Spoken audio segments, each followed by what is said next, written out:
దేవుని రాజ్యము ఇలాంటి వారిదే. మార్కు 10:14.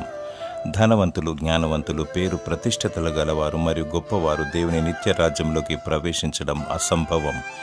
ఎంతటి వారైనా సరే అందులో చేరలేరు, దానిని స్వతంత్రించుకోలేరు. యేసు ప్రభువారు ఒక చిన్న బిడ్డని ఎత్తుకొని ఇలాంటి వారిదే పరలోక రాజ్యమని సెలవిచ్చాడు. దేవుడు మానవులను తన పోలిక చొప్పున తమ స్వరూపమందు నిర్మించాడు. దేవుడు నిర్మలుడు, నిష్కలంకుడు. అలాగే పిల్లలు కపటము లేనివారు, ఎప్పుడూ నవ్వుతూనే ఉంటారు. దేవుని మనస్సును పోలినవారు, ఇలాంటి వారిదే పరలోక రాజ్యము. యేసు ప్రభు అని ఒప్పుకొని ఆయనను హృదయంలో చేర్చుకొని నమ్మి బాప్తిసం పొంది దినదినము దేవుని వెంబడించువారు పసిపిల్లల మనస్తత్వం గలవారు.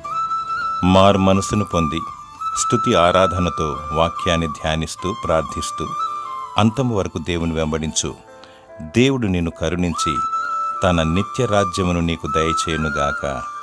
ఆమేన్.